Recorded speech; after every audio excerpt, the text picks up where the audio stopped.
नमस्कार, दृष्टि आईएएस की टुडेज जी के प्रोग्राम में आपका स्वागत है। सबसे पहले अभ्यास प्रश्न देखते हैं। हमने आपसे पूछा था कि निम्न में से किस प्रकार के ज्वालामुखी को सबसे अधिक विस्फोटक माना जाता है? शील्ड ज्वालामुखी, कंपोजिट ज्वालामुखी, बाढ़ बेसाल्ट प्रांत या फिर काल्डेरा ज्वालामुखी? इसका सही जवाब है ऑप्शन डी, काल्डेरा ज्वालामुखी। ज्वालामुखी एक छिद्र या खुला भाग होता है जिससे होकर पृथ्वी के अत्यंत तप्त भाग से गैस, तरल लावा, चट्टानों के टुकड़ों आदि से युक्त गर्म पदार्थ धरातल पर आ जाते हैं। ज्वालामुखियों को विस्फोट की प्रकृति और सतह पर विकसित रूप के आधार पर वर्गीकृत किया जाता है। काल्डेरा ज्वालामुखी पृथ्वी पर मौजूद ज्वालामुखियों में सबसे अधिक विस्फोटक है। ये ज्वालामुखी आमतौर पर इतने विस्फोटक होते हैं कि जब ये फटते हैं तो किसी भी ऊंचे ढांचे के निर्माण की बजाय खुद ही नीचे धंस जाते हैं। धंस गए अवसादों को काल्डेरा कहा जाता है, इसलिए विकल्प डी सही है। तो इस तरह इस प्रश्न का सही जवाब ऑप्शन डी, काल्डेरा ज्वालामुखी। आज के सेशन का पहला प्रश्न है, निम्नलिखित में से किस देश में भारत की रुपए भुगतान प्रणाली मौजूद है? 1 नेपाल, 2 बांग्लादेश, 3 श्रीलंका। नीचे दिए गए कूट का प्रयोग कर सही उत्तर चुनिए।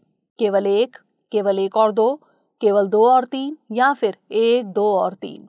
इसका सही जवाब ऑप्शन ए, केवल 1। रुपे भारत का अपनी तरह का पहला घरेलू डेबिट और क्रेडिट कार्ड भुगतान नेटवर्क है। रुपे नाम रुपी और पेमेंट शब्दों से मिलकर बना है। यह डेबिट और क्रेडिट कार्ड भुगतान के लिए भारत की अपनी पहल है। नेपाल, भूटान, सिंगापुर और यूएई ऐसे देश हैं जहां रुपे सिस्टम मौजूद है, इसलिए विकल्प ए सही है। तो इस तरह इस प्रश्न का सही जवाब ऑप्शन ए, केवल 1। अगला प्रश्न है, हाल ही में खबरों में रहा ब्लू ब्लॉब निम्नलिखित में से किससे संबंधित है? आइसलैंड और ग्रीनलैंड के दक्षिण में स्थित एक कूल पैच, एंड्रोमेडा गैलेक्सी में मिला पृथ्वी जैसा ग्रह, रघु रेडियो फ्रीक्वेंसी उपकरण द्वारा मापा गया मेटल वितरण या फिर भारत में खोजी गई एक नई वनस्पति? इसका सही जवाब ऑप्शन ए, आइसलैंड और ग्रीनलैंड के दक्षिण में स्थित एक कूल पैच। एक हालिया अध्ययन से पता चला है कि ब्लू ब्लॉब से आर्कटिक समुद्री बर्फ के पिघलने को अस्थायी रूप से रोकने में मदद मिल सकती है। ब्लू ब्लॉब आइसलैंड और ग्रीनलैंड के दक्षिण में स्थित एक कूल पैच है। वर्ष 2014 से 2015 की सर्दियों के दौरान इस ब्लू ब्लॉब के कारण समुद्र की सतह का तापमान सामान्य से लगभग 4 डिग्री सेल्सियस कम दर्ज किया गया, इसलिए विकल्प ए सही है। तो इस तरह इस प्रश्न का सही जवाब ऑप्शन ए, आइसलैंड और ग्रीनलैंड के दक्षिण में स्थित एक कूल पैच। अगला प्रश्न है, निम्नलिखित युग्मों पर विचार कीजिए। नृत्य और राज्य। 1 कथकली उत्तर प्रदेश, 2 कुचिपुड़ी केरल, 3 सत्रिया असम। उपरोक्त में से कौन सा यहाँ से युग्म सही सुमेलित है या फिर हैं? केवल 1 और 2, केवल 2 और 3, केवल 3 या फिर 1, 2 और 3। इसका सही जवाब ऑप्शन सी, केवल 3। भारत में नृत्य के विषय में जानकारी देने के लिए विभिन्न प्रकार के साक्ष्य जैसे उत्खनन, शिलालेख, साहित्यिक स्रोत, मूर्तिकला और विभिन्न काल की पेंटिंग आदि प्रमुख है। कथकली नृत्य केरल का नृत्य है जिसमें संगीत और अभिनय का मिश्रण होता है, इसलिए युग्म 1 सुमेलित नहीं है। कुचिपुड़ी आंध्र प्रदेश की एक नृत्य शैली है। यह गीत एवं नृत्य का समन्वित रूप है जिसमें पद संचालन एवं हस्त मुद्राओं का विशेष महत्व है, इसलिए युग्म 2 सुमेलित नहीं है।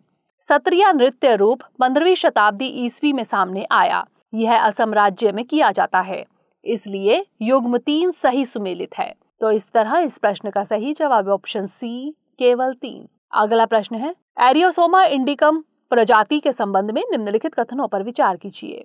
1 यह हाल ही में खोजी गई कॉफी परिवार की एक नई प्रजाति है। 2 इसे IUCN की रेड लिस्ट में लुप्तप्राय के रूप में सूचीबद्ध किया गया है। उपरोक्त में से कौन सा यहाँ से कथन सही नहीं है या फिर हैं? केवल 1, केवल 2, 1 और 2 दोनों या फिर ना तो 1 और ना ही 2। इसका सही जवाब ऑप्शन सी, 1 और 2 दोनों, यानी दोनों कथन गलत हैं।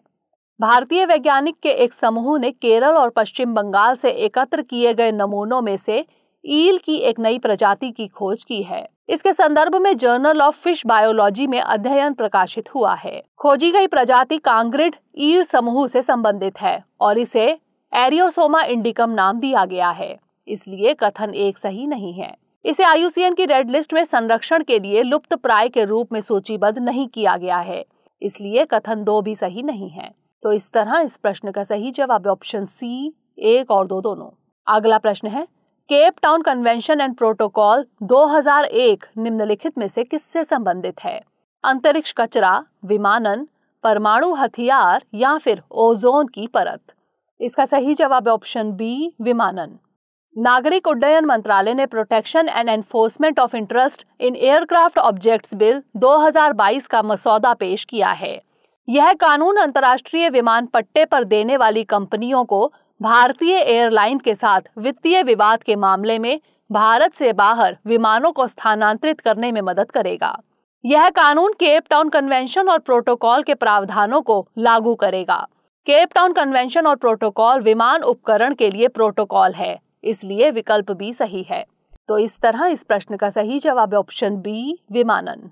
अगला प्रश्न है, कर्मचारी भविष्य निधि संगठन निम्नलिखित में से कौन से कार्य करता है? 1. शीघ्र पेंशन भुगतान सुनिश्चित करना। 2. अन्य देशों के साथ द्विपक्षीय सामाजिक सुरक्षा समझौतों को लागू करना। 3. व्यक्तिगत खातों का रखरखाव। दिए गए कूट का प्रयोग कर सही उत्तर चुनिए। केवल 1 और 2, केवल 2 और 3, केवल 1 और 3 या फिर उपरोक्त सभी? इसका सही जवाब है ऑप्शन डी, उपरोक्त सभी। कर्मचारी भविष्य निधि संगठन यानी ईपीएफओ ने इस साल फरवरी महीने में लगभग 14 लाख नए ग्राहक जोड़े हैं। ईपीएफओ भारत सरकार द्वारा स्थापित एक वैधानिक निकाय है। यह लोगों को सेवानिवृत्ति के लिए बचत करने हेतु प्रोत्साहित करता है। ईपीएफओ श्रम और रोजगार मंत्रालय के दायरे में आता है। इसकी स्थापना वर्ष 1951 में हुई थी।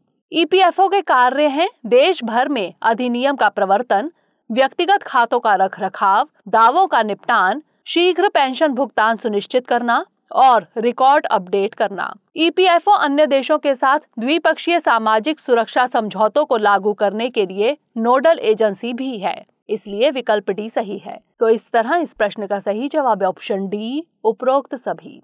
अगला प्रश्न है, निम्नलिखित कथनों पर विचार कीजिए।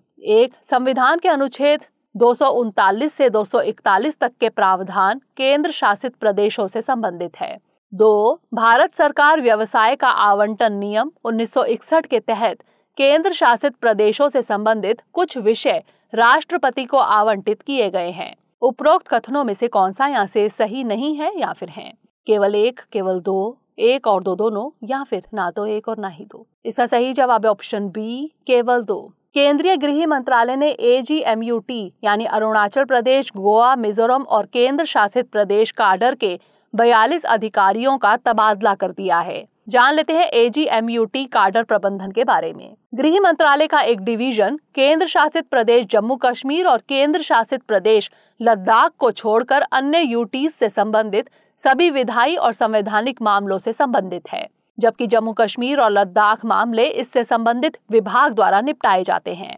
केंद्र शासित प्रदेशों को भारत के संविधान के अनुच्छेद 239 से 241 तक के प्रावधानों के अनुसार प्रशासित किया जाता है, इसलिए कथन 1 सही है। भारत सरकार व्यवसाय का आवंटन नियम 1961 के तहत केंद्र शासित प्रदेशों से संबंधित कुछ विषय गृह मंत्रालय को आवंटित किए गए हैं, इसलिए कथन 2 सही नहीं है। गृह मंत्रालय केंद्र शासित प्रदेशों के लिए विशेष रूप से विधायी मामलों, वित्त एवं बजट और सेवाओं से संबंधित है।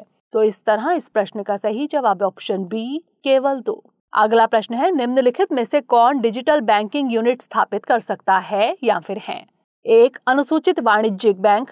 2. क्षेत्रीय ग्रामीण bank. 3. Local area bank. 4. Payments bank. दिए गए कोड का प्रयोग कर सही उत्तर चुनिए। केवल 1, केवल 1 और 2, केवल 1 और 3 या फिर उपरोक्त सभी? इसका सही जवाब है ऑप्शन ए, केवल 1। सरकार इस साल देश के 75 जिलों में 75 डिजिटल बैंकिंग यूनिट्स स्थापित करेगी। Digital banking unit digital banking उत्पादों और सेवाओं को डिलीवर करने के साथ साथ मौजूदा वित्तीय उत्पादों और सेवाओं को डिजिटल रूप से सेवा देने के लिए एक विशेष निश्चित बिजनेस पॉइंट या हब है। ये सेल्फ सर्विस और सहायता मोड दोनों में ग्राहकों को एक कॉस्ट एफिशिएंट, पेपरलेस, सुरक्षित और कनेक्टेड एनवायरनमेंट में उत्पादों और सेवाओं को डिजिटली प्राप्त करने में सक्षम बनाती है। आरबीआई ने अपने विस्तृत दिशा निर्देशों में उल्लेख किया है कि डिजिटल बैंकिंग अनुभव वाले सभी अनुसूचित वाणिज्यिक बैंकों यानी शेड्यूल्ड कमर्शियल बैंक्स को डिजिटल बैंकिंग यूनिट खोलने की अनुमति है, इसलिए विकल्प ए सही है। इन यूनिट्स की स्थापना टियर 1 से टियर 6 तक के शहरों में हो सकती है। तो इस तरह इस प्रश्न का सही जवाब है ऑप्शन ए, केवल 1। अगला प्रश्न है, पल्ली गांव को भारत की पहली कार्बन न्यूट्रल पंचायत घोषित किया गया है। यह गांव किस राज्य में है? जम्मू और कश्मीर, हिमाचल प्रदेश, राजस्थान या फिर तेलंगाना? इसका सही जवाब है ऑप्शन ए, जम्मू और कश्मीर। राष्ट्रीय पंचायती राज दिवस पर यानी 24 अप्रैल को प्रधानमंत्री मोदी पल्ली गांव से हजारों करोड़ की परियोजनाओं का शुभारंभ करेंगे। जम्मू और कश्मीर के सांबा जिले के पल्ली गांव को भारत की पहली कार्बन न्यूट्रल पंचायत घोषित किया गया है, इसलिए विकल्प ए सही है। पल्ली गांव के सभी 340 घरों को 500 केवी सौर संयंत्र द्वारा जोड़ा जाएगा। तो इस तरह इस प्रश्न का सही जवाब है ऑप्शन ए, जम्मू और कश्मीर। अंतर्राष्ट्रीय वित्तीय सेवा केंद्र प्राधिकरण यानी IFSCA के संबंध में निम्नलिखित कथनों पर विचार कीजिए। 1, इसका मुख्यालय नई दिल्ली में है। 2, इसकी स्थापना वर्ष 2008 में की गई थी। उपर्युक्त में से कौन सा यहाँ से कथन सही है या फिर है? केवल 1, केवल 2, 1 और 2 दोनों, या फिर ना तो 1 और ना ही 2? इसका सही जवाब है ऑप्शन डी, ना तो 1 और ना ही 2, यानी दोनों कथन गलत हैं। हाल ही में अंतर्राष्ट्रीय वित्तीय सेवा केंद्र प्राधिकरण यानी IFSCA ने बीमा क्षेत्र में कुशल पूल प्रदान करने के लिए राष्ट्रीय बीमा अकादमी के साथ एक समझौता ज्ञापन पर हस्ताक्षर किए हैं। IFSCA की स्थापना 27 अप्रैल 2020 को हुई है, इसलिए कथन 2 सही नहीं है। इसकी स्थापना अंतर्राष्ट्रीय वित्तीय सेवा केंद्र प्राधिकरण अधिनियम 2019 के तहत की गई थी। इसका मुख्यालय गिफ्ट सिटी गांधीनगर गुजरात में है, इसलिए कथन 1 सही नहीं है। IFSCA के मुख्य उद्देश्य हैं एक वैश्विक जुड़ाव विकसित करना, भारतीय अर्थव्यवस्था की जरूरतों पर ध्यान देना और समग्र रूप से वैश्विक अर्थव्यवस्था के लिए एक अंतर्राष्ट्रीय वित्तीय मंच के रूप में कार्य करना। तो इस तरह इस प्रश्न का सही जवाब है ऑप्शन डी, ना तो 1 और ना ही 2। अब नोट कर लेते हैं आज का अभ्यास प्रश्न। हाल ही में खबरों में रहा वकारी व्हाइट आइलैंड्स कहाँ स्थित है? बे ऑफ प्लेंटी, तस्मान सागर, पश्चिम मध्य प्रशांत या फिर उत्तर अटलांटिक? इसका उत्तर हमें कमेंट सेक्शन में जरूर भेजिएगा। अगले सेशन में नए प्रश्नों के साथ मिलेंगे। तब तक के लिए पढ़ते रहिए एंड स्टे फोकस्ड।